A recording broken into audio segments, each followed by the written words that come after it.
How many of you are going through something?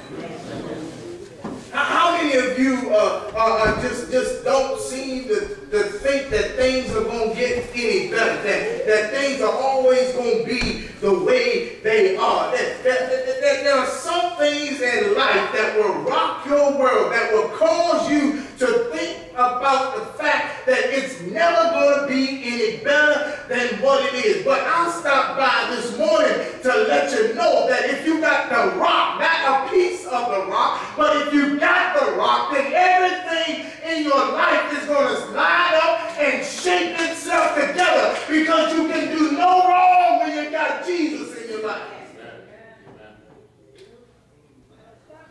He said there's some challenges that we go through.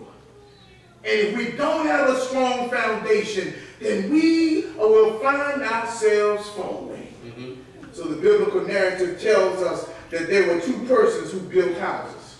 The one person built his house on the rock. The other built his house on the sand. And one thing that we must understand about foundations is that the solid ones stand while the sandy ones fall.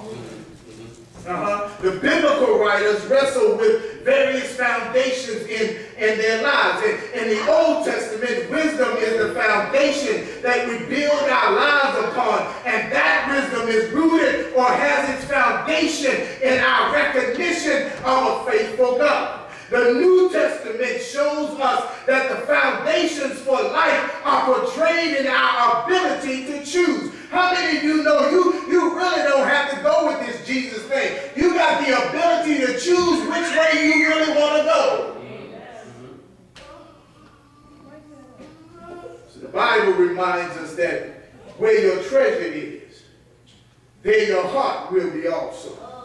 We got to understand that where we set our roots, where we set our roots, where we lock our values, then that's where you set your foundation. So when we look at this parable that's in front of us today, it helps us to understand the worth of foundations and how they help us to weather anything that comes our way. Think about this. As you go through life and situations come your way,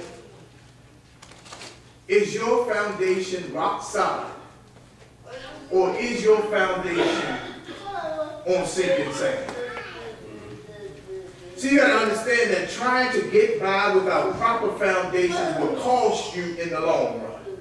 Just think about a person who builds a house or builds a building, and the foundation is not secure, it's not strong, it's not firm. Just think about down the road. Down the road, the foundation will begin to shift and crack and do all sorts of things, and before you know it, there will be major damage to the house or the building that was put up years ago. See, you must understand that the proper foundation will prevent you from having to spend extra money down the road. And when you don't have a proper foundation, then things will be so chaotic that you'll be robbing Peter to pay Paul. Think about this. Without a proper foundation, it'll cost you. Let's look at the three little pigs. See, we would see that the foundations of two of the pigs were built on the straw and built on wood, and they were a little shaky.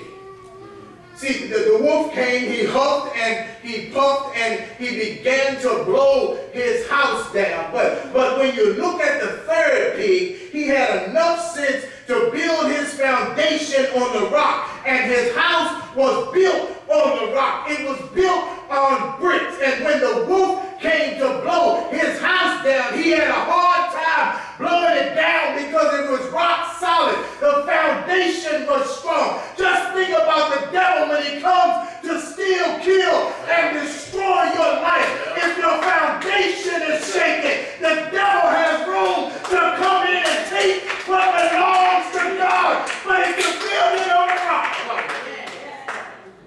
if you got it on a rock solid foundation, then the devil can come in and wreak as much havoc as he wants to wreak, but God always has you in the hollow of his hand. That third pig said, "Nah, you ain't gonna blow my damn roof." So he built it on a strong foundation. And the Bible tells us in this passage that the person who built the house on the rock was able to weather the storms of life. The scripture tells us that the winds came, the storm came, they beat up on the house, but the house didn't fall. So our foundations must be sure and solid. People that we see on the streets or people we see struggling in life are not the only people whose foundations are shaky. Think about it. We see folk on the street and we like, oh, they must have sinned. They must have did something terribly wrong. No, have you ever heard of falling on hard times? Everybody on the street ain't on the street because they want to be on the street.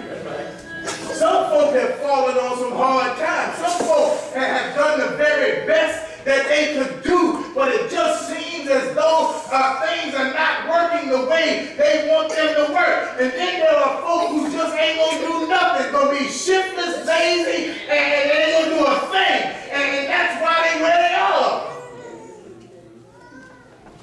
So we got to understand that those of us who are blown by every wind and doctrine are standing on shaky ground. Let me help you out. We have the tendency to go with every get-rich-quick scheme there is, or we find ourselves falling for the new book ideas or the guru that comes up with the next great idea. And for those of us who fall into those traps, we find ourselves on shaky ground. How many of you know that ain't no get-rich-quick scheme? Because if there were, all of us would be pretty well off. 727 string box ain't gonna make you rich. Let me go home. See, you gotta understand that the foundation that Jesus Christ laid for us to follow is the best thing that ever happened to you. You want to be wealthy and in good success, then pay your tithes and follow the commands of God. I tell you, if there was a get-rich-quick scheme, I would have had it years ago. Some of y'all get on TV and the man say, I'm going to send you this water that was drawn from the Jordan River and I'm going to send it in a bottle. All you need to send me is $15.